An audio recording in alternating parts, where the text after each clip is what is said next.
After choosing empowerment over dread, I began searching for meaningful and effective solutions to put into practice in my own life.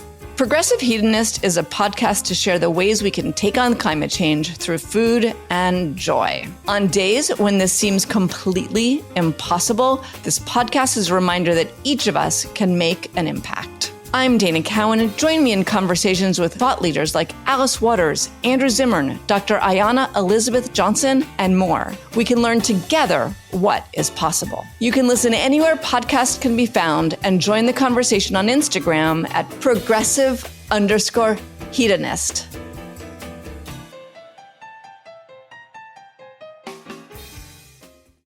You're listening to Heritage Radio Network.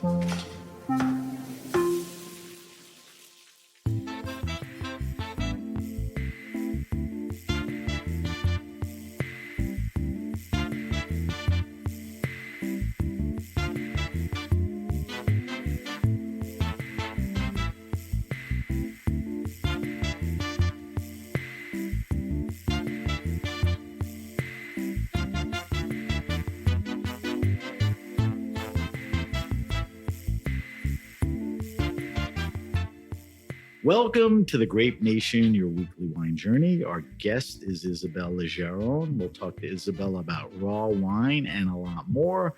We're going to taste a Vespallo from the Veneto region in Italy, something I've never had.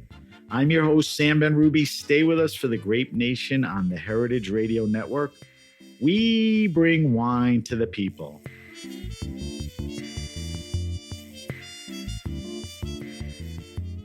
Isabelle Legeron first joined us on the Grape Nation podcast 8 years ago on October 19th, 2016.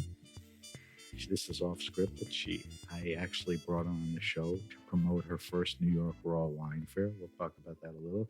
She has virtually joined us every year since to talk about our Raw Wine Fair and is a voice and evangelist for natural wines. I remind you, Isabelle is a master of wine, an author, consultant, founder of the Raw Wine Club and the Raw Wine Fair. With the New York Wine Fair, by the time this interview airs, behind us, there are a handful of fairs coming up between now and early 2025, including Toronto, Montreal, Berlin, and Paris. And we'll talk about all that. Welcome back to the Grape Nation, Isabelle. Thank you so much. Thank you. So we're talking to Isabelle. Isabelle and I are face-to-face, which is what we usually do. I think during the pandemic, we had to maybe do some remote stuff. We are actually with Isabelle in Ridgewood, Queens. Her Raw Wine Fair in New York is coming up this weekend, November 10th and 11th. So that one will have passed, but we'll talk about the fairs and what's going on. And I guess the last thing before we get into it is if you're curious to learn about Isabelle, because I don't ask her the same questions I do because we've sat down so many times, just go to the Grape Nation archives and you could pull up any one of the Isabelle interviews and see how she's grown as a young woman in the world of natural wine today. All right. All right. So obviously the timing I'm here is because of the fair and really to talk to you in person. But you know how much I respect you and your perspectives on wine. So I want to talk about a bunch of things. The first thing is something I wrestled with early on. It was so dumb and I'm embarrassed that I did it. I'd literally have guests on and say, how do you define natural wine? You know, and I guess at that time people were looking for it, but we found out that, you know, it's not necessary. But here's what I'm more curious about. Are we done with the days of defining and defending natural wine? I mean, is it still, I mean, is that why you still do the fairs? Is that why you... has it moved anywhere? I want you to tell me where things are at. Look, I think it's very easy when you're like me and you evolve permanently in that very same bubble of producers who make natural wine, consumers who drink natural wine, restaurateurs who sell natural wine. I think it's easy to forget that we represent less than 1% of the total wine industry. It's way under 1%. So out there, you have 99% of the population who actually doesn't know what natural wine is, has never heard of natural wine, and has never tried a natural wine, and is still under the impression that all wine is in effect natural because they don't know what goes into the bottle and they just think it's grape juice.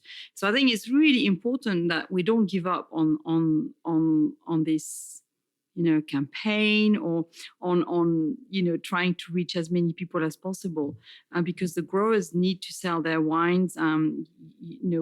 We're in a tough economic situation, all over the world. I think I'm seeing growers really struggle to sell their wines. They've got a lot of stocks. In a way, it's never been like this before. So I think there's still a lot of work to be done. And being able to talk about natural wine and what natural wine is for me is still, as important as it was 15 years ago. So flesh a few things out for me. The natural wine market, as you just said, is about 1% of the wine market. What, and I'm not looking for exact, more your feeling or if you know, there's another 99%. I mean, how many of them know natural wine exists? I would say hardly any, or have very... They're just not, the circles that we're in, they're not in, and they don't know about fairs or producers or they don't even know that it exists as an idea, but I think it's the same as with any industry or food stuff. We are in the food industry, really. Wine is a consumable. You drink it, but how many people are actually aware or care about battery farm chickens, or I think it's basically that's a society we evolve in, and I think that many people they don't really care. They just want a glass of wine, and it doesn't really matter how it's made, and in a way we'll never reach. I don't think I'll ever be able to touch these people, but they are. I think there's still there are a lot of consumers of wine professionals out there who have not actually been exposed to natural wine, and who maybe would have the sensibility to fall in love with natural wine the way we did, and these people that we need to sort of keep on reaching. I think it's more about reaching than what the product is. I mean, if you and I had a guess, people that eat natural foods, and I mean like organic. And, there's now regenerative eggs in stores. You never saw that. I don't, there's way more awareness with food, but even that's probably a small percentage. And most people don't, give a crap. So, but, just to finish on this, when we talk about reaching out to new audiences, next year I'm launching a brand new destination in Verona, in Italy, in April. And I've chosen to be inside Vinitaly, which is the largest Italian wine show. It lasts for 4 days. Massive. It's huge. Literally a massive event. It's massive. Yeah. Exactly. You get lost in Vinitaly. And I've chosen, I've reached out to them, and I've chosen that particular place to sort of have a room for raw wine for just 1 day. It's like a pop-up natural wine event inside Vinitaly. We'll have about 100 growers coming, and I've done that, and I've actually got criticism from some people saying, why did you pick Vinitaly? And it's not the place for natural wine. But so many importers or sommeliers come to Vinitaly to taste wine and discover things. If we can expose them to 100 growers who work organically, biodynamically, ferment naturally, and maybe give them a different experience, that's amazing. This is what we need to do. We need to also get out of our comfort zone in order to just, reach more people, because that's the only way we can grow. So if I ask you how much of the natural wine story is left to be told, I would guess the answer is a lot. And what you just addressed is one way to continue to tell the story, and importantly, to new people, right? Absolutely. I think we don't have, we touched on the difficulty of the market. We don't have the luxury, I think, to be be picky. I think we've got to, the industry has to survive. We've got to sell wine. It's difficult for the wine industry in general, and it's also tough for natural wines because they're not cheap wines. No. To sell. And we'll talk about why in a minute, why they're not cheap. I mean, there's a big commitment to making quality. Of course. They're worth it, and they're the right value, the right price. But when you know that you can go into a store and buy a wine for a few dollars, you're not able to produce natural but even wines. with our best efforts, people just want to get a friggin' buzz for the least amount of money, so they can give a crap if it's mega purple or But that's fine. That's a different that's okay. thing. I asked you if we're done like defining wine. Are we done? I always come across this. Are we done with people grousing about this is mousy or natural wines are mousy or they don't age or they don't ship? I mean, you probably still get some of that. What do you say? I think a lot less because actually overall, I believe the quality of naturally made wines has really improved. So a growing pain thing, there was issues with that. People got better at it. I think there's partly that. You still do see some mousy wines, coming into the market. I don't particularly agree with it because I think we should be able to drink a wine which is ready. And for me, a sign of mousiness is that the wine is not necessarily ready to be consumed at that moment. But you could say that about conventional wines too. Not that they're mousy, but there's just the quality of them that's terrible. Sure, but mousiness can be, it should be managed. Right. It's something you can manage. There's something you can do about it. Either you add manipulating sulfites, or you keep your wine in the cellar until it's gone. Let's talk about some of the economics here because it's a big issue facing a smaller producer.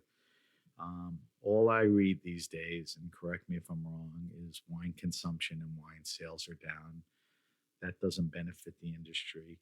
I'm curious to get, what you tell me about, the producers we're talking about, the natural smaller wine producers.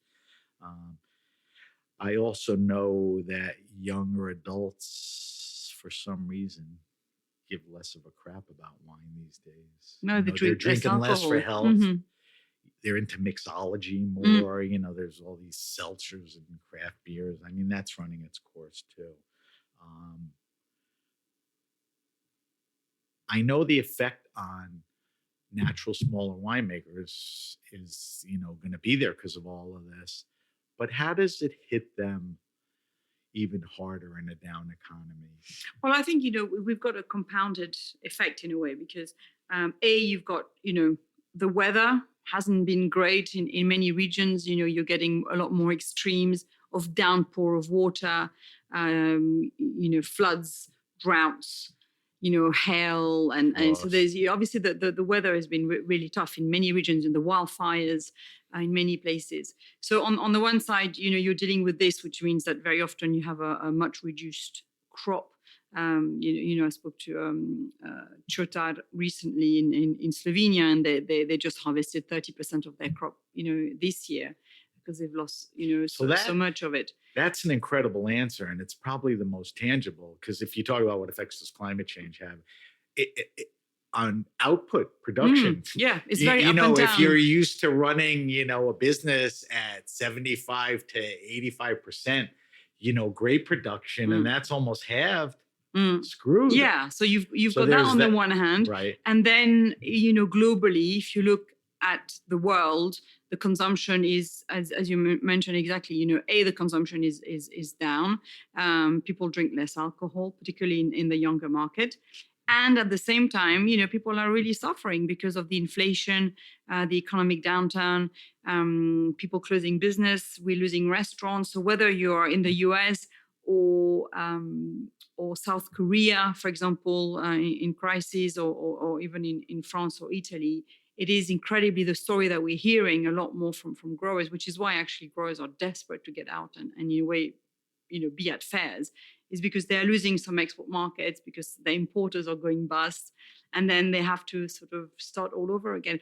It amazes me when you speak to growers who make, for example, 20, the wine we're about to taste, the producer makes about 25,000 bottles. They probably have to travel to I don't know, 10, 15 different destinations a year to meet importers, to meet It's so costly. restaurants. I mean, it's insane the amount is of that work a big chunk of their expense in the end? I and would think so. time and Yeah. and I just think you make Time and timing. You can't Yeah. walk out on harvest. Yeah, and right? just think you make 25 or 30 or even 50,000 bottles, they should be gone like this. You should be able to you should just be But like does working it in the require vineyards and them that's to it. work the markets with 6, 8, 9 trips to sell it? Or Well, at yes. some point? Now, Yes. are there stories of people who did that at the beginning, established a name and don't Of need course. like I was with Raj Par last night. He Uh-huh. has Phelan Farm. Yeah, He yes. used to travel everywhere. He Yes. was at your Yeah, Raw yeah, and yeah. other Mhm. things. He's like, I don't travel anymore. Mm. Not, he says, because I'm concentrating on the farming and all that. But he's lucky. He says I could sell mostly everything. Yeah. Yeah, but I that's think not, he's earned his, yeah, sure. place after years. Yeah, but I think that's he's a great example of somebody with obviously also he's a big name in his own right, Right. in the wine industry, and That the wines helps. are really great. And of course, there are a few examples like this where they don't need to travel so much, but at the same time, we're in a situation where there are young drinkers coming up all the time, and then there's not the same. People are not as faithful to like a brand or a wine name as maybe you and I used to be. Is that the younger audience Yeah, I isn't think as faithful? the younger. So I'm glad you segued into that. But let me finish. So what that means is that actually, yes, maybe it's okay for the next 3 or 4 years to not be so present in the market or not show your face, to your audience or your customers.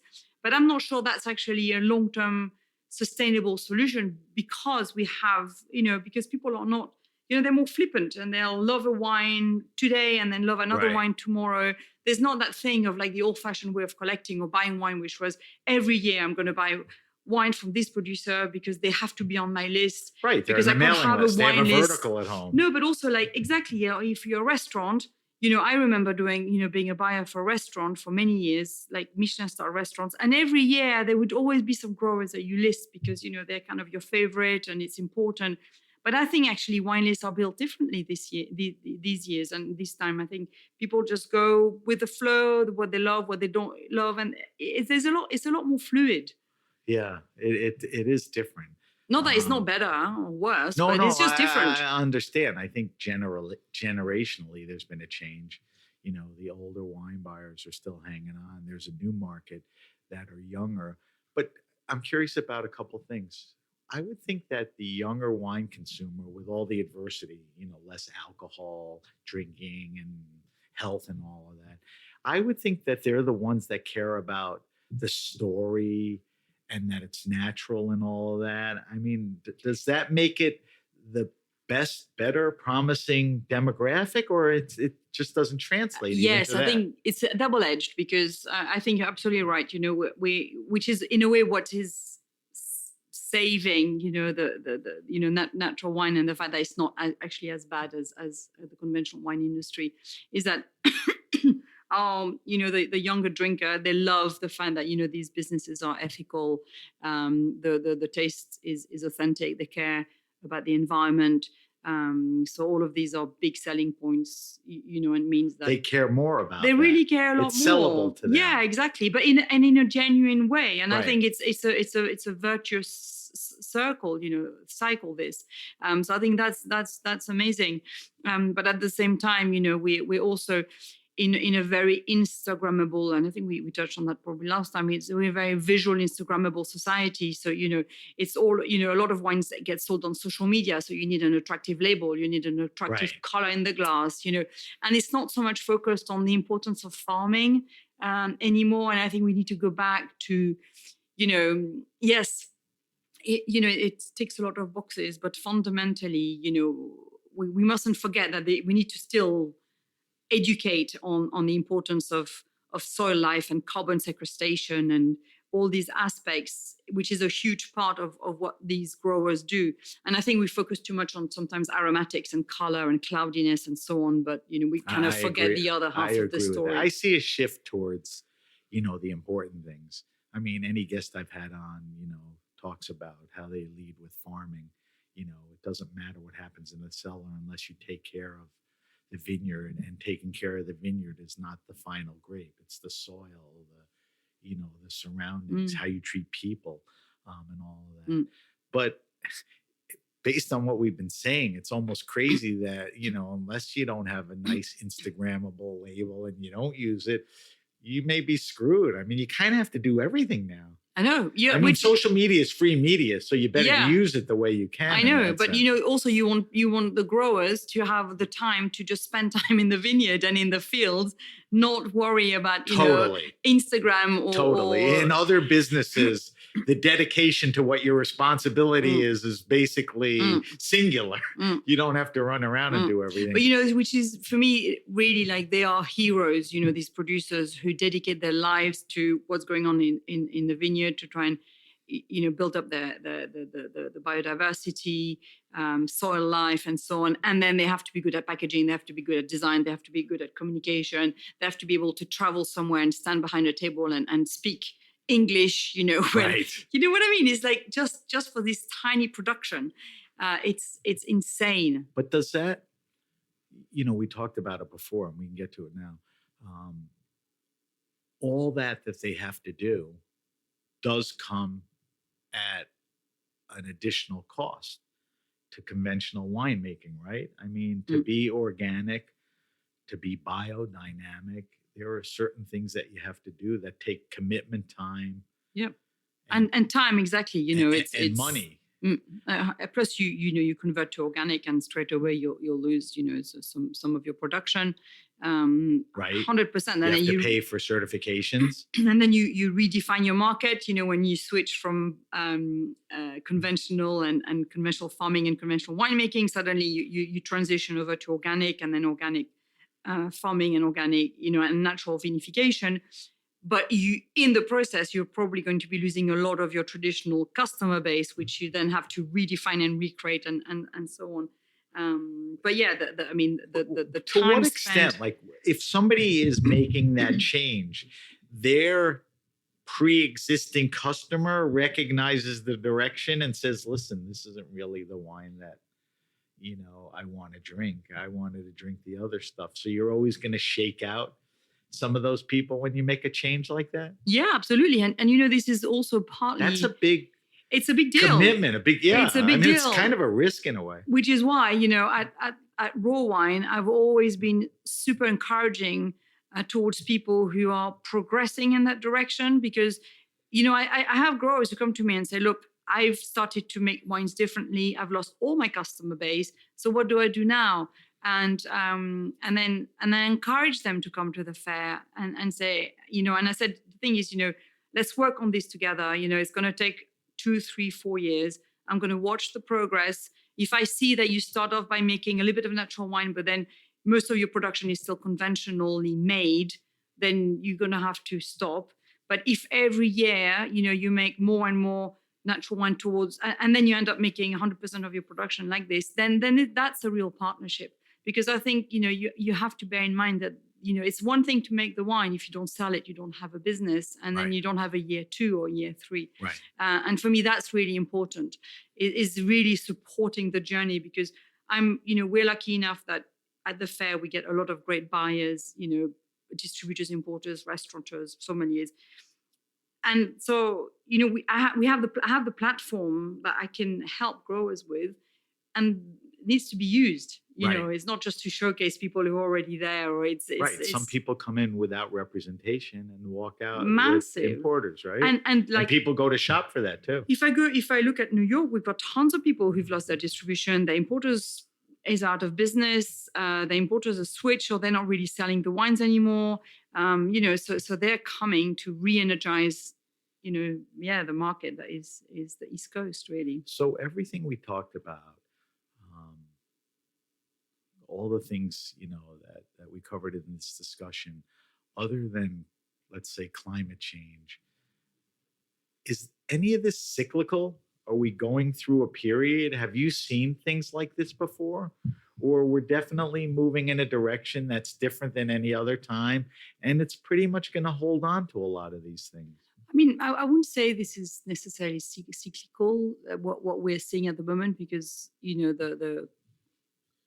we're suffering a lot from post-COVID, right? Right. That COVID bubble. We didn't talk much about that, but that's a huge setup to where we're Yes, at. but plus also, I think I'm going to use a very small example, but we're looking into Asia a lot at the moment because this year we just did an event in Tokyo that was a huge success. Next year I'm launching in China, in Shanghai for the first time, That's which is huge. Yeah, which is very scary because that's just the very beginning of its natural wine journey. But we're also looking at South Korea and places. And for example, in South Korea, pre-COVID, there was a huge, surge in consumption of natural wine. People really went big into it. Lots of importers set up, they bought lots of stock. During COVID, people sold a lot. And then after COVID, there's been a huge drop in consumption, plus people switched a bit more towards, craft gins, craft beer, Right. and so on.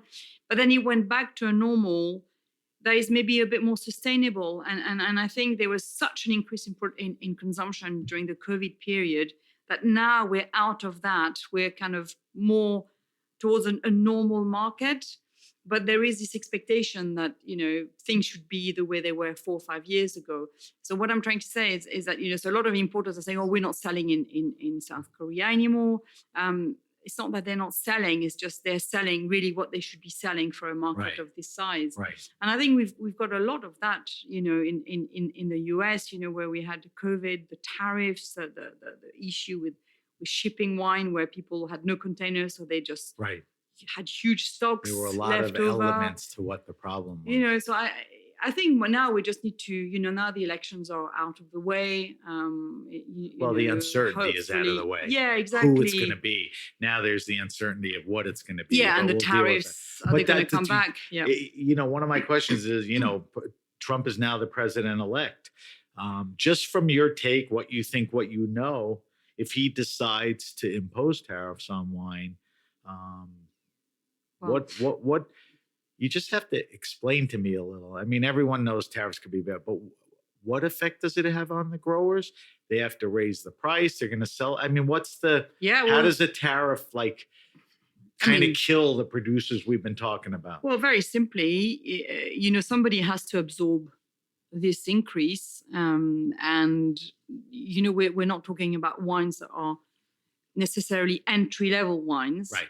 So, ex-cellar, the beginning will be maybe 6-7 euros ex-cellar. So, we're talking about wines that will land in a shop at about $25-30, $25-30. I mean, give or take. But if you impose tariffs, somewhere along the line, someone has to absorb that hike.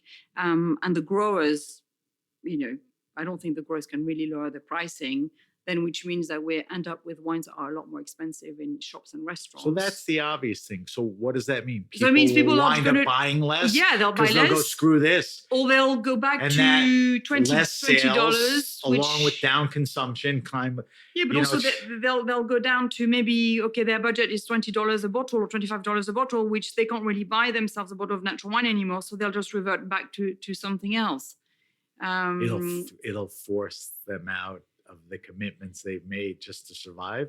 Is that what you're saying? Yeah, I think a lot of people will stick to the price they're used to, and it will be very difficult to get them to spend an extra $5-10 to. So I'm guessing if Trump imposes tariffs, he'll impose them across Europe, and I don't see how wine or these type of imports get away from it.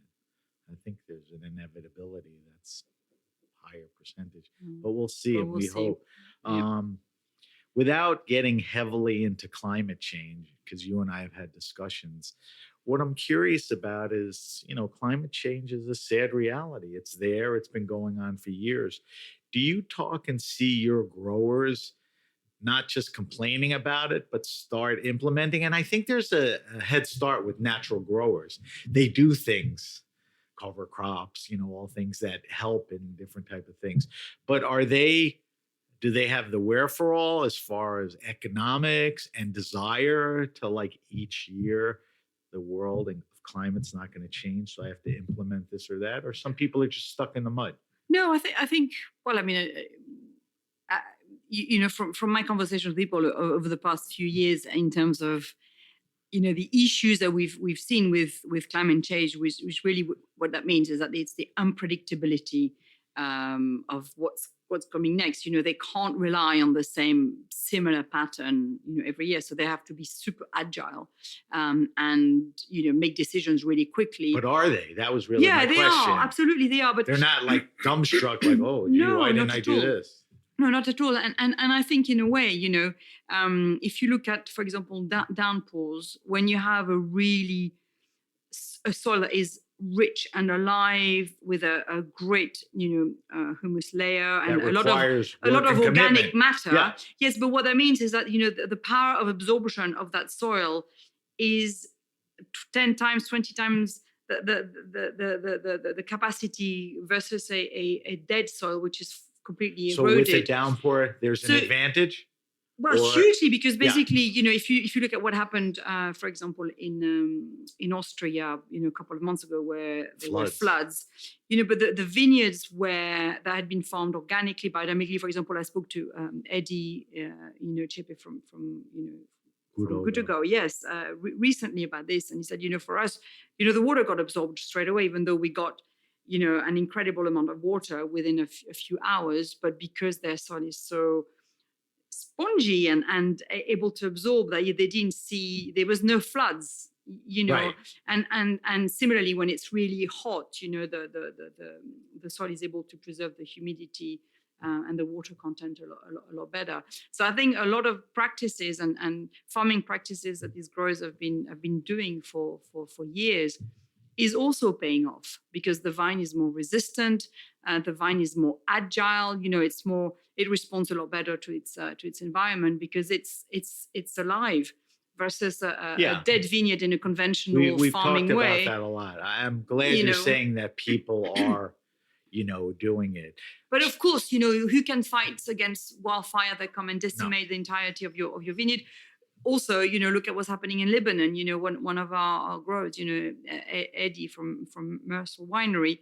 He's right around all the and disruptions. he got bombed, very near him recently. He had no electricity. I mean, so obviously everybody's dealing with a lot of different things. But what I'm amazed at is that everybody I've spoken to, whether we're in Lebanon, Austria, Germany, or the south of France, or wherever, and it's been, obviously a big deal with all these climatic issues and natural disasters, is that everybody's kind of keeping their spirits up, and no one's throwing the towel, and saying, that's it, I'm reverting back to conventional. Maybe what we're seeing a little bit is out some growers are vinifying a bit more, I would say, conventionally or cleanly, because the market is a bit, I think maybe is looking for sort of cleaner wines, or I think they're not less willing to take risks in the winery, because the market is probably a bit more sensitive to Can that. I just ask you a nerdy question, and maybe you know the answer or not? I know you've studied all aspects of wine, but go back to like Good Ogo and all their hard work and preparation. They get this storm, and the water is absorbed for all the actions they've taken. That water has to go somewhere. Does it affect the upcoming vineyards? Is there too much water in the ground? Are the vines going to be, a little over? I'm just curious. I mean, what happens? But of course, it's not the same thing from before the storm to after. Yeah, sure. What do you think the effect is? I think the vintage ends up probably a bit more, delicate as a result. But because if you have a very wet, humid vintage versus a very hot, dry vintage, of course, this will have an impact. But the point is even if you have a downpour, the water will be absorbed and will just disappear straight away, down below. What I mean is there's no runoffs, there's no erosion happening. So it corrects itself. It's just the way nature is. It's not like a reservoir of water sitting under the vines. It goes through. Well, it just goes to the water table underneath. Yeah, of course. But, look, I always remember that, I had a great conversation with Didier Barral, who is big into permaculture, Domaine Léon Barral, in the Languedoc, in Faugère. And we were walking around, and he uses kind of the forest model for his farming, and doesn't till or plow, it's just grass cutting. And he said to me, when you walk into a forest, you never see an accumulation of water because the soil has been the way, the soil has been left unturned for centuries, if not millennia. You never see dryness. If you go in the heat of summer, you dig the forest floor and it's very humid because there's so much organic matter. And that's what we're trying to do. I think the great growers are doing that. They are doing regenerative farming. We use now regenerative farming as if it was just an isolated concept. But the good farmers who are organic, biodynamic, or practice permaculture, excuse me, they do regenerative farming because they have to, because otherwise they cannot survive in the long term. That's the commitment. Isabelle, we have to take a quick break. We're talking to Isabelle Legeron. Isabelle is the founder of the Raw Wine Fair, the whole schedule coming up. When we come back, I want to talk to you about the fairs and a couple other things. You're listening to The Grape Nation on the Heritage Radio Network. We'll be right back.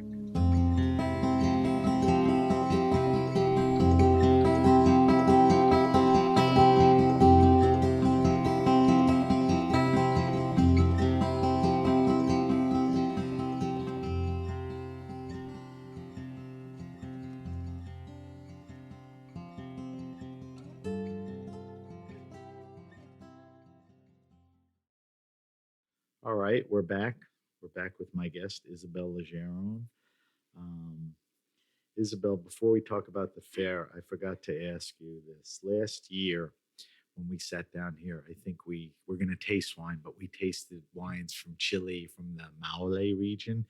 And that was kind of an interesting, natural, I don't know if it was up and coming, but definitely active. Are there, how do I frame the questions? Are there similar regions like that we haven't talked about? Are there up and coming regions? Are there things exciting you? I'm not asking trends. I'm asking where are we not seeing or where should we pay attention to? I mean, look, what one of the things that I love about what I do is I taste a lot of wine, right? And particularly now, I moved to France since the last time we spoke. So actually sending me samples is a lot easier than when I was in Britain.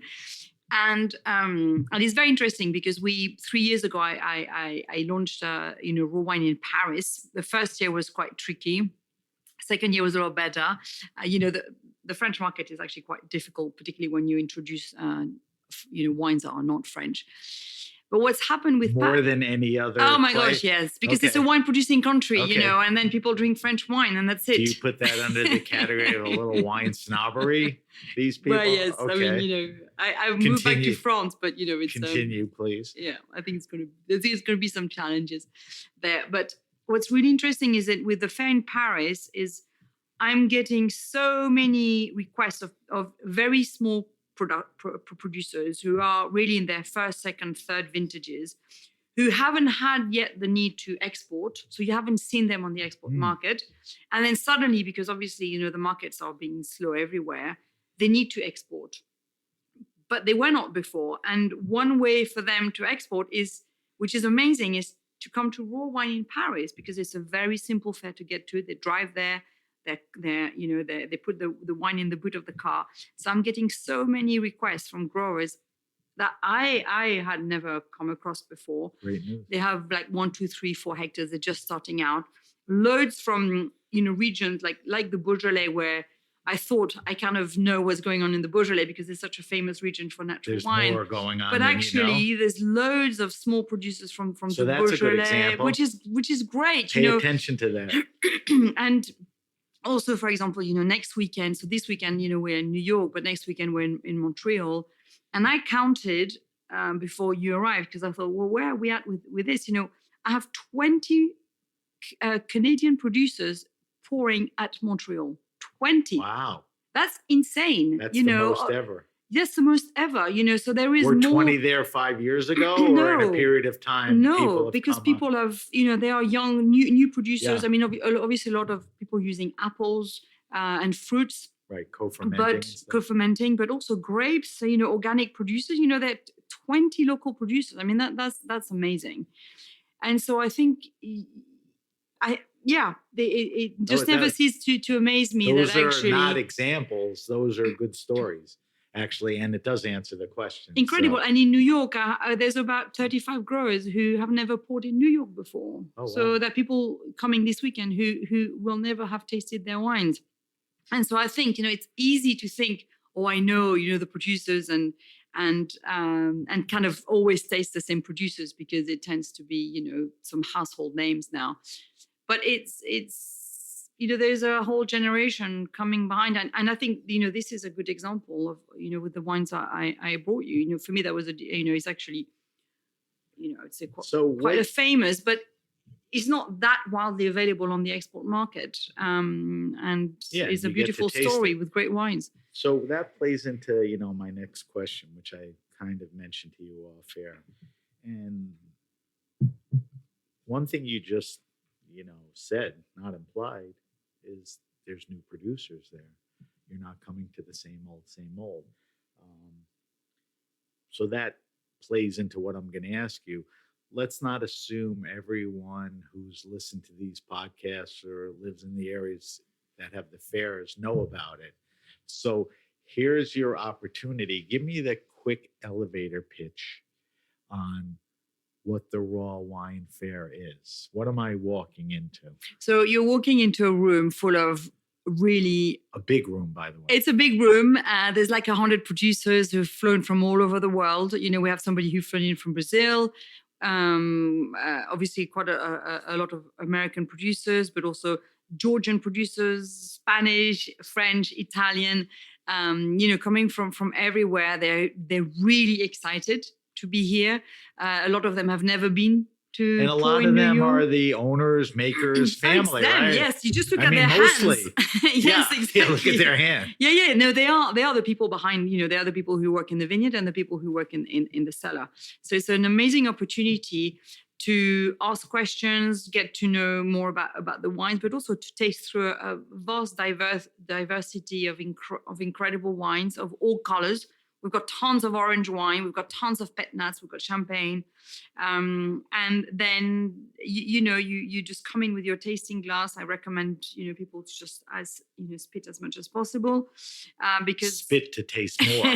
Yes, because there's you don't want to get 700 or 800 different wines. You don't want to get wasted or burnt. It's tough. There's a lot there. And yeah, I think it's just a great opportunity to just have so many different tastes and wine profiles, wines that come from really sunny climates, wines that come from we've got actually a producer who make sparkling wines, non-alcoholic sparkling wines from plants harvested in Norway. So they're Norwegian producer. We're amazing, you just basically going foraging and then using these ingredients to make beautiful drinks. So you mentioned Brazil, which I noticed was never on the list before. I'm just curious, what are they doing? Yeah, there's quite a lot of Brazilian producers, very small in Brazil now on the natural wine scene, but you rarely see them traveling.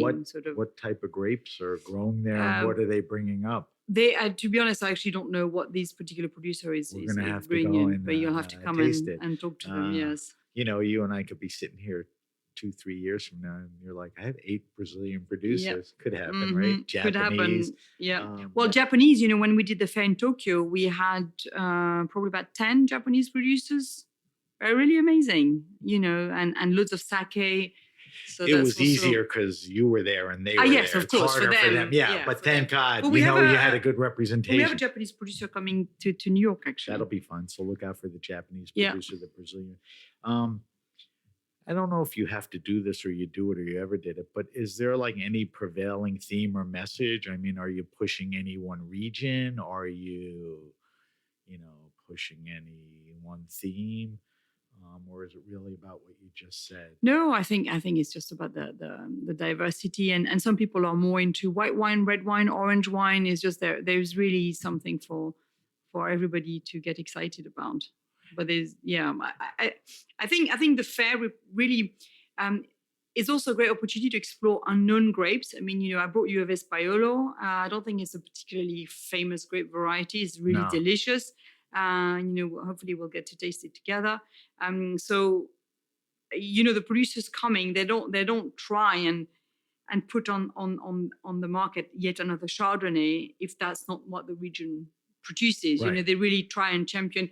And the reason I brought you this producer Rare Frate is because his story is all about rediscovering all grape varieties. We're in Breganze, in the Veneto, so we're in the volcanic hills.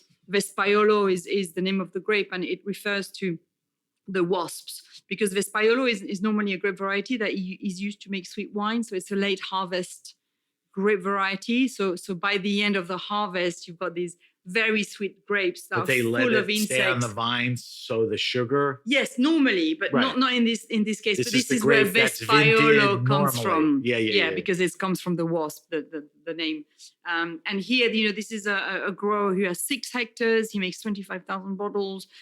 He really champions the heritage passed on to him from his granddad, because he was fascinated by what his granddad was doing. A farmer or yes, a and then winemaker? A farmer. He didn't actually make the wine. He just farmed the grapes. And so he went on the journey to rediscover all these ancient grape varieties from the region and then bottles them as individual. And he'll be in New York. He'll also be in Montreal. Cristiano. So I think to that point, one of the nice things is, the size and the diversity, but I think people really have to pay attention. You could walk by something like this, or if you're tasting and you don't leave with the story, and nobody's rushing you. You go up to the table, these people are so want to talk, and just share their story and everything. And I think the person that goes there, should keep that in mind. It's not a speed. Sometimes I go to tastings, it's like a speed round. I just got to get in and out. It's not about that. You spend as much. You go there at the beginning. You could stay there for 2, 3, 4 hours. You do what you want. We've got great food. Always at the fair. People from. You always curate the food. So who's going to be there? Curated. We have Decades Pizza coming. We've got Insa doing some really great Korean food. We've got Say doing the coffee. So it's a day. Talk about because New York's going to pass by, up in Montreal and Toronto, which are great restaurants. Yeah, so we've got the food in Montreal. We have the Blumenthal, we have Café Pista, we have some really great food. It's basically it's a day outing. So people come for the day. Right. You arrive, and they you need taste something wine, to eat in between. Right. You go back to tasting the Right. wine. And Montreal is a big event for us, and it's a beautiful venue on the water. So the whole of the venue gives onto the harbor. Nice. It's really, really beautiful. And plus, it's a great city to visit. I want to ask you a question. I may have asked it to you in one form or another, and I'm not dropping it on you, and you're more than capable to answer it. And I think now more than ever, based on what we've been talking about, we've been talking about wine economics. What do you say to people these days that say maybe the raw wine fair has gotten too big? There's definitely been fairs in markets. I know there's a lot of salons. We're not talking about those in Europe, but in the States or whatever, that have come maybe because of you. People that say, like I said, you're too big. Maybe some people, and I don't know, can complain. It costs a lot of money to get there, and then Isabelle, she has a fee or whatever. And I think one of the great things, but people may complain about it, is you're not at the fair unless you fulfill your requirements, which is really a manifesto of making the right wines. With all those things I just threw at you, are those issues? Do you have to deal with them? The answer is not I'm too big to deal with that. No, too big, New York is in exactly the same space as it was in 2016. It was at 99. Yeah, Scott. it was. We were the first event one. to ever. I remember Knockdown set Center foot. a few years. Yeah, Knockdown Center in 2019, but then you know, because it was a very big fair.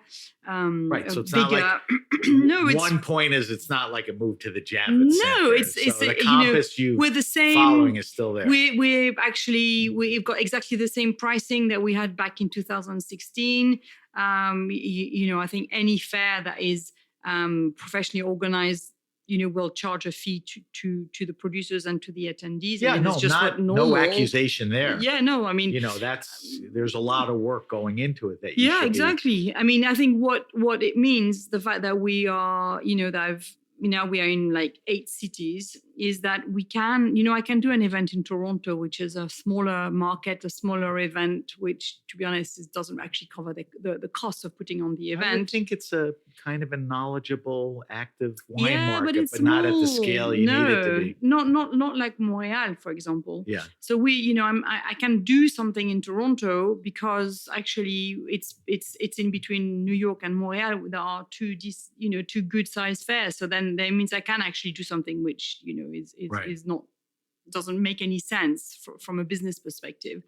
But it also means that we can actually try to do something in Shanghai, because, you know, Shanghai is a really tough, you know, we've already had to go there. It's actually a very difficult event to organize. It's going to be our trickiest event to organize because of the local. Because of the language, because Google doesn't exist, so you have to create different ticketing solutions. Things you take for granted. You know, if you send wine there, the government, you know, upon entry, they will remove wine systematically. It's incredibly expensive to send samples, even if you're imported there. So, you know, all of that we have to manage.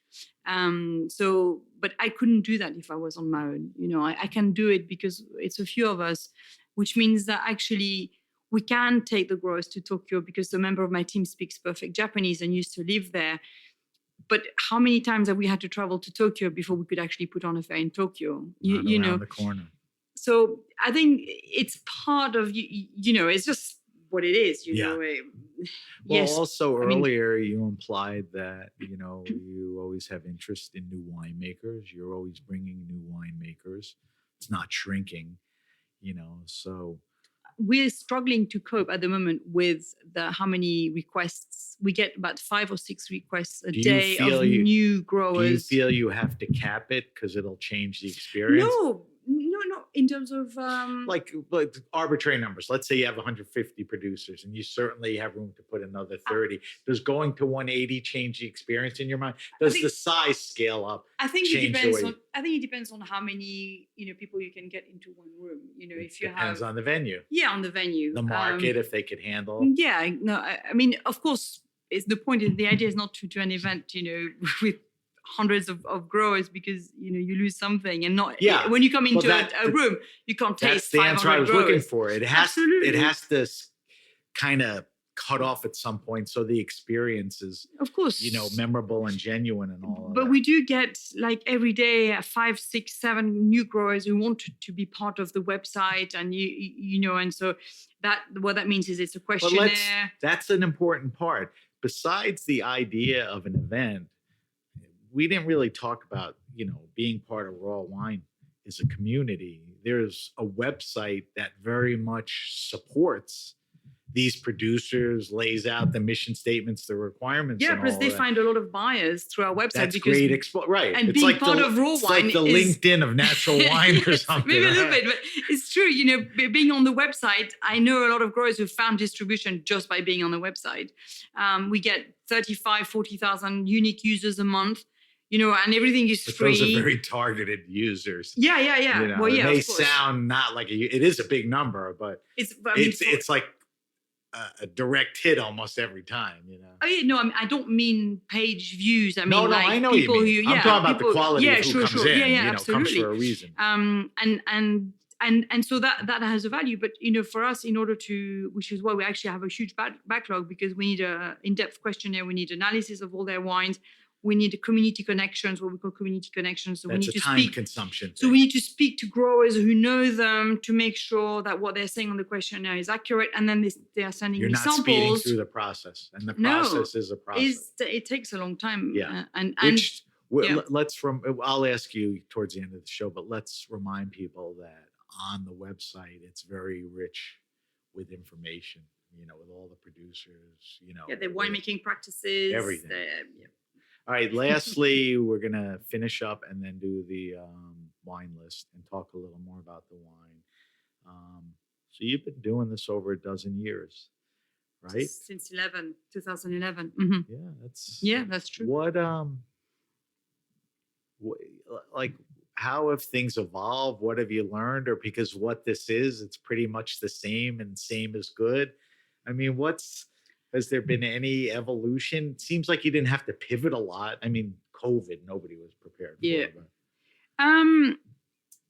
Organizing events is not an easy business. No. You have to reinvent yourself every year because it's like putting on a theater production. Selling tickets to a theater production is not easy. No. So basically, before every event or when we're about to launch a fair, we make sure we've got solid PR, and it's very stressful. I mean, I am stressed enormously when I do. I'll feel much better after New York, Toronto, and Montreal are out of the way, right, because I know the growers are happy, the people who came are happy, but you're basically in the entertainment industry, the theater industry, you're selling tickets, but you have a production that you had to put together.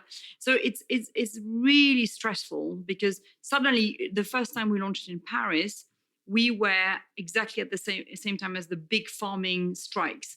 So the farmers circled Paris, the train were on strike. No one could actually come to the fair, right? So, I mean, it was actually busy enough that it was okay, but you don't know and then everybody had bought their tickets. So then everybody wants a refund because they can't come because there's a strike.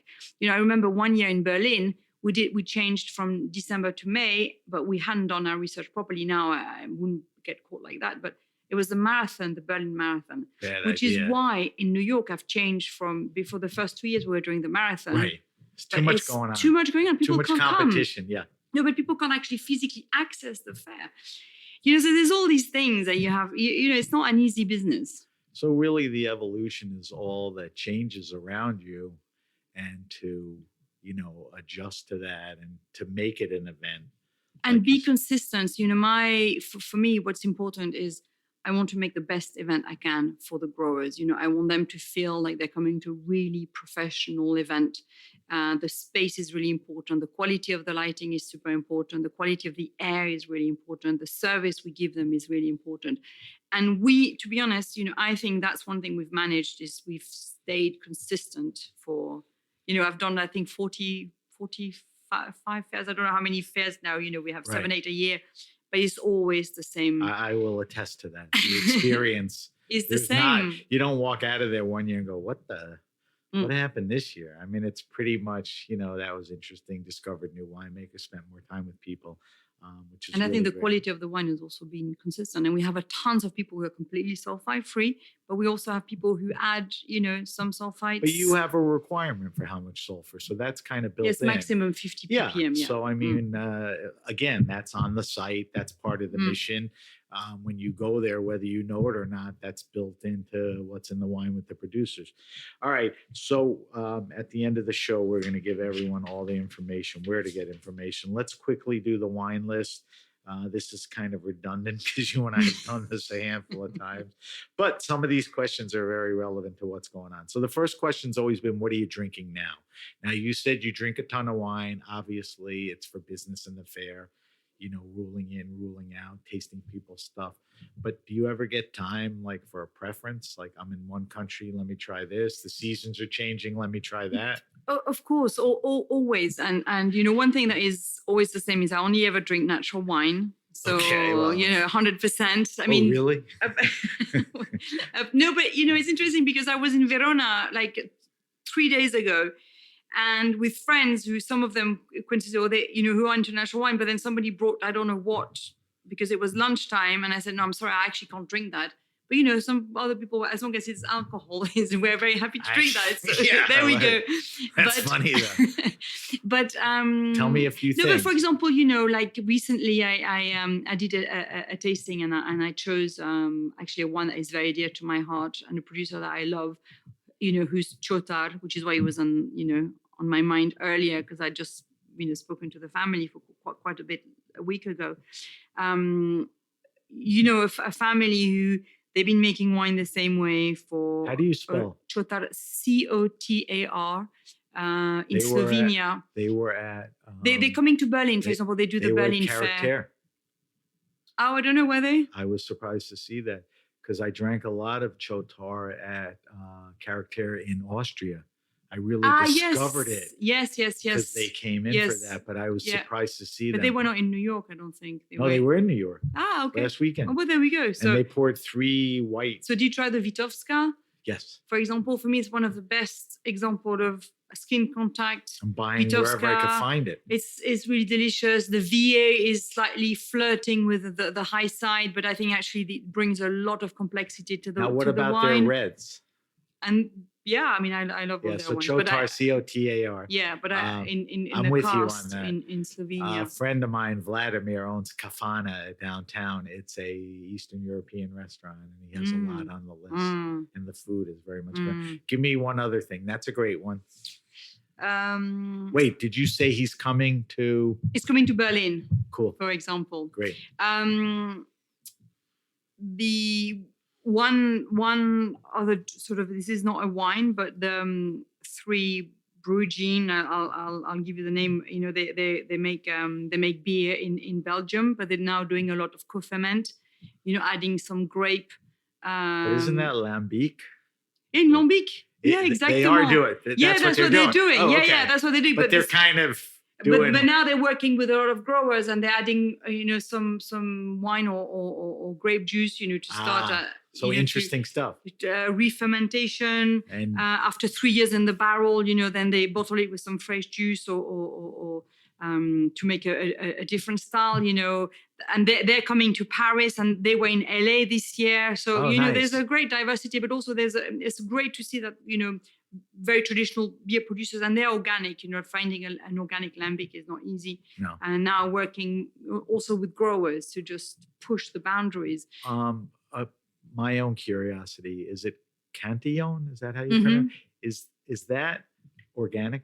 I don't know if I don't either. I thought maybe organic. And is that sort of don't they co-ferment stuff into some of their? Possibly. Yeah, I haven't tried any of the co-ferments. I didn't know I've much tried about their beer. All right. Well, they use fruits, like cherries and things. Yeah. But I don't know in terms of grapes. The second question was always the goofiest. It's tell me your favorite wine and food pairing. Don't answer it yet. Not what you and I would think is the greatest, Muscadet and oyster. What's your favorite? Now, I'm going to push you in a direction. You've said more than once that nothing makes you feel better than foraging with your daughter mushrooms, cooking them up with specific wines. You can't answer that. You got to give me your second favorite wine and food pairing. Well, where I'm from, in France, there is a dish which actually you don't really find it anywhere else, but it's called une éclade de moule.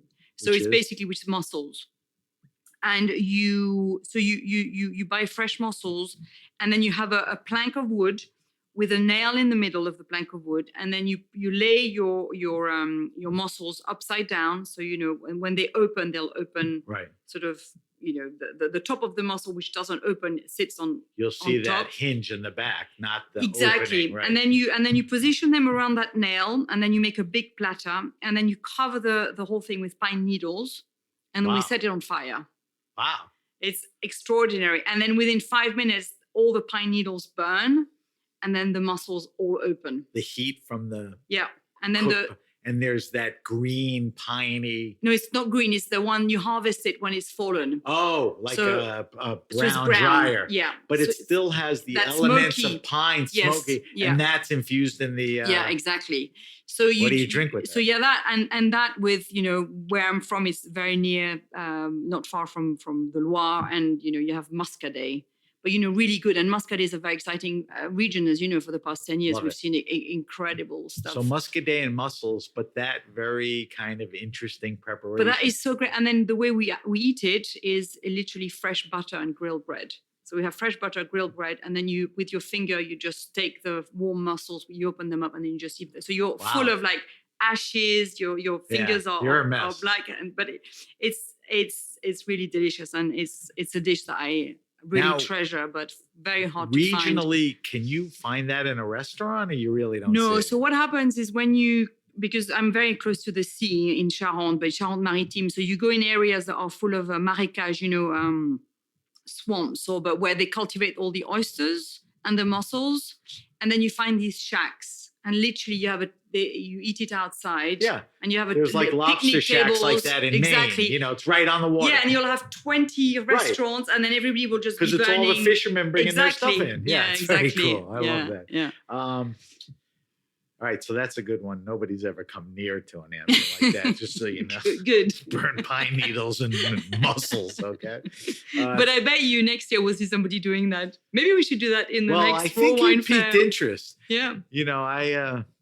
Is it just pine needles, or is it like Literally a very pine- specific? No. Because there's a ton of pine by Yeah. me. You collect them, honestly, but the key is people do it on round boards, and then you have that one nail, On an and then open you fire, you right? build everything sort of like a snail shape. That nail is the leaning post for the first muscle. And then you right? have to pile it quite high. I would say like 20 Right. centimeter high, and then you just literally put a match through it. All right. I'll probably start one of the I want to see a photo. I'll probably start one of the largest wildfires in the world, and I'm going to blame you. Okay. All right. Third question, and let's see if this one makes sense. You're so busy and you're in and out. The question's always been, what's your favorite wine restaurant and or bar? I guess the question, and I'm not asking you your favorites. I'm just asking because I don't want you to leave anyone out. But do you get out much anymore? I mean, do you need to just go somewhere? So the question is, do you get out much? No. Okay. Yes. Don't you want to go to a place that has natural wines? The vibe is nice. The list is good. The people there, you're just happy to support them, and they talk. Yes, do you do much of that? I have as you know, I have a 4-year-old kid, right? And I've moved to France, to a part of France which is it's a tiny village, but actually has tons of. Is it rural? Well, I mean, it's 20 minutes drive from Nice airport. Oh, okay. So it's not super rural. Yeah, you're not in the middle of nowhere. But we're quite on top of a mountain, quite remote. And so I would say that the most drinking I do is at home, because I do have a lot of wine at home, and right. I like, if I'm going to open a bottle of wine, I want it to be a really good bottle of wine. Well, But when I'm out, like here, I make an effort to obviously go to some places, bring bottles, share with my team, and drink a lot of wine. And yes, I'll only ever go to a place where they serve natural wine, like a 10 Bells or something. Yeah, 10 Bells. I'm going to, I want to try a few places this weekend. Tomorrow we're going to a Chinese BYO with, some friends, and everybody's going to be bringing. Wu's. Pardon? Are you going to Wu's Wonton King? I don't know if it's that one. Yeah, I'm not is sure. Famous. Yeah, I'm not sure place. which one it is, but they're sorting out the booking. So yeah, I mean it's full of we do drink a lot of wine, but I would say that when I'm at home and working, and I makes sense. That's I tend why to just open I at didn't home. answer the question. I didn't ask the question straight up, because I just think with what's going on in your life, moving, the fairs, moving around a lot. It's not like you're lingering in restaurants. No, but plus, what's really amazing with natural wines is I can have, like, in the fridge, also because I taste so much, I'll have literally so many bottles open. And it's really nice to just have a drink of this, a drink of that, go back to it the next day. And also it's a really great way of seeing the evolution of the wine. Does it stay open well? Does it? So I wanted to ask you that, just because and you're doing it, every wine varies. But I mean, are you worried about a wine after 3-4 days, or you're curious to see if it still holds up? I mean, is there a window in your mind? I think if you keep it open for like a week and it holds well, it's okay. You're doing well. Not get rid of it. But drink that sometimes within 2 or 3 days. Right. But like a mouse will appear, so get rid of it or drink it then, because it ain't going to sit another 4 days. But I think a few days, like a week, I've got. But the key is to keep them in the fridge. So I have a glass and then I put it in the fridge. So Cork Cork, or right? any, Yeah, no cork. fancy stoppers. No, I don't really do. I don't really do a lot of fancy. Yeah, yeah. I have, Pump in the air. No, out I don't. of shit, But I do drink out of Zalto. That's my one luxury. Yeah. You're starting to see more Zaltos around, which is nice. All right, fourth question. We talked about this a little off air. Favorite all-time wine, and it's not about what's the rarest, most expensive wine. The question really is always, or morphed into, what's that wine that is important to you, that had an effect on you, that changed the way? Do you still stick to the wine that the Caso de Mayol? Yeah, like I say, Caso de Mayol. I mean, if you say to me, what is the wine that I really treasure? Yeah, that's fair. I mean, you set it up. There's that, but like, what else to what you just said? Is there a wine that comes to mind? Oh boy, dead pause here. No, but consistently, I would say, they are still my, that's all right. Still my. Don't. It's fine because that's consistency is pretty good. All right, last question. Here's the question, but I'm going to revise it a little for you. The question as asked is: recommend to me the best wine around $15, 15, 20, $22 American. Recommend a red and a white. And I've always said, like, for a white, you can go category. I think Muscadet checks that box off because there's good producers in the pricing. Tell me, let's not worry about the price right now, but give me, in your mind, the best values for red and white. I think we touched on Chile, because I know that we tasted a Chilean wine. Last time we spoke a year ago, I actually can't remember the name of the producer. It was a cool, funky label, I remember, very colorful. But I think Chile is still so vastly underrated as a producing. Oh my gosh, it's unbelievable because you get really great terroir. I mean, what can beat a pais from volcanic soil made from ungrafted 150-year-old vines that you can find in a place for $25. Really, it's such red and white. Red and white, yes, because you find some amazing muscatel. They do more and more skin contact, with the whites, with the muscats. I think it's a great place and we firsthand tasted it, so we were able to experience it. Can you think of anything else? I think Eastern Europe, you're getting great wines from Slovakia, from the Czech Republic. I think they're still really delivering amazing quality. And but the pricing hasn't. But still, you actually look, we're in November, right? This is the Beaujolais season. I think you're able to, and in fact, Karim Vionnet is coming to New York this weekend, and he makes fantastic, cru Beaujolais, but also easy drinking. What's his name? Karim Vionnet. Spell Vionnet. Vionnet. Okay. And now he's helped by his kids, his daughter, his son, makes terrific wines. And I think Beaujolais actually is consistently a great source of highly drinkable but complex wine with longevity. I've been a believer and fan for a long time. It's gotten some recognition through the years. Yes, but finally. To that specific producer, never heard of it, never tasted it. Is it imported here? Yes. Yeah, he's got distribution all over the US. I never see it on... Yeah, well, you can come and taste it. No, I will. When you come to the fair. I'm just curious. This is a great character. Not to put you on the spot, but who brings his wines in? Do you know? I know that the West Coast is nomadic. Okay. Didier Pariente. And I can't remember the name of his East Coast distributor. Okay. I'll figure that out. All right. Let's finish off on our weekly wine sip where, we taste a different wine each week. The whole idea was for you to pick a wine that's representative of what you think and what you do, which is natural in the wine fair. So just give me the maker again, the grape. Tell me a teeny bit about the grape. Sure. So it's the name of a producer is Christian Moresco. Moresco. Moresco. Moresco. And then the name of the winery is Rare Frate, which is Rare Frate. What is Frate? I actually don't know what the Okay. the name means. It's a And cool label. we're in Veneto, in north of Breganze. So basically, we're in the volcanic hills. Really interesting soil.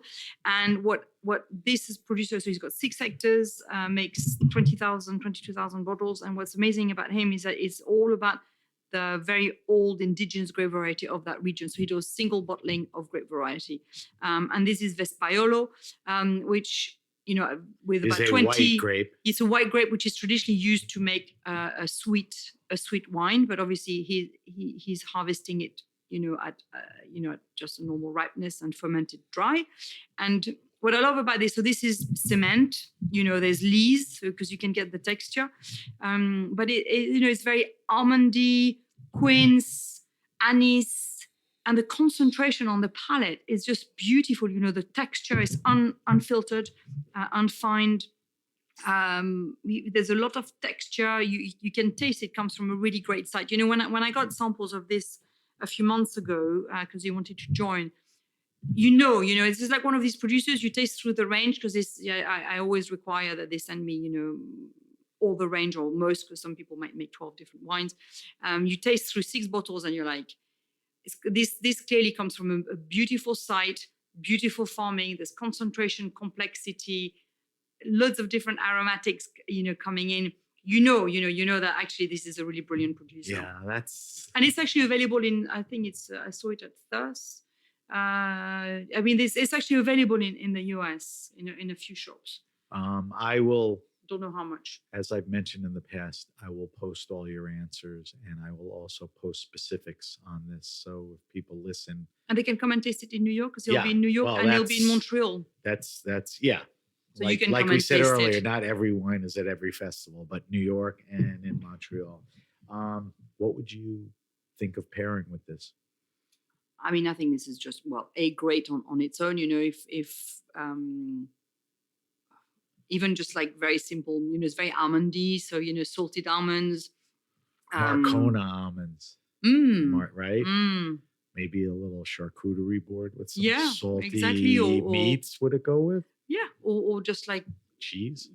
I think, it's like hard cheese could go quite well. What about on the flip side? What about with like a piece of Basque cheesecake or a tiramisu? Not really, right? I'm not a big fan of dry wine with pudding. I agree. Probably the example of this made as a sweet wine may be good. Exactly.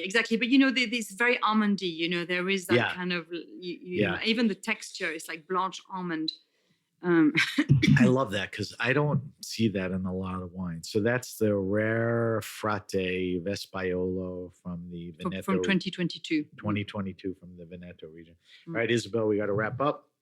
Let me do a quick wrap up and you'll give me some info.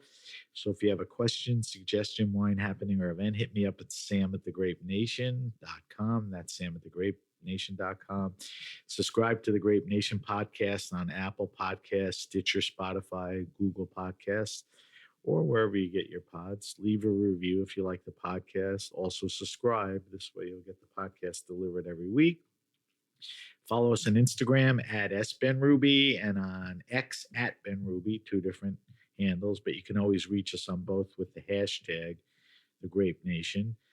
We're on Facebook at The Grape Nation. As I mentioned, we will post Isabelle's wine list, those answers, always great records from her, and the weekly wine sip, certainly an interesting wine that is representative of, what you're doing here.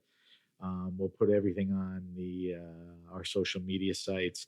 A lot going on here. If people want more information on the fairs, rawwine.com, rawwine.com. It's got tons of fair information, all the stuff we talked about winery. Lots of interviews of growers, content, also all about our news and where we'll be next. And if you are come to see us in Montreal, Toronto, Berlin, Tokyo, Paris. Shanghai, Paris, Copenhagen. The schedule, Shanghai later next year. All that stuff is on the site. So that's rawwine.com. A lot of fun, exactly. Okay. What about a lot of people habitually just get info from social media? Where do we find? So our handle is Raw Wine World. Okay. We're quite active. We post everything, and also we do a lot of because obviously I want to promote the growers. The fair is about the growers. It's not about me. It's not about the team. It's just about what they do.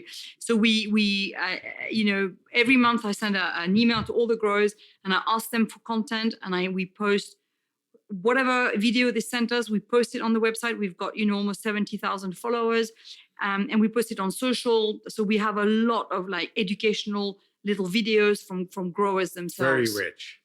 It's very, it's almost like a natural wine masterclass. If you're willing to spend the time, there's all the information is there. I mean, I have spent a lot of time on it. And to that point, personally, you don't do a ton on your personal social media stuff, do you? No, I just don't. I mean, I don't have time. Right. It's not about. And it's not about me, and I'm, I am quite a private person, so I don't really. They're not missing it if they don't do it because that's not the priority. No, so exactly. That's important. All right. Well, thank you so much. I look forward to this chat every year. I know that we're going to catch up and have lunch. Me too. And I love it. So thank you. I love the idea that I get to see you and spend quality time. I love tapping into who you are and what you do. I love supporting the fairs, because I believe in everything you do. And like I said earlier, there's a small handful of guests that I will have on over and over, and there's a reason why. And you fit that category, and you're an OG. You were like my 7th show. I mean, that's how far back.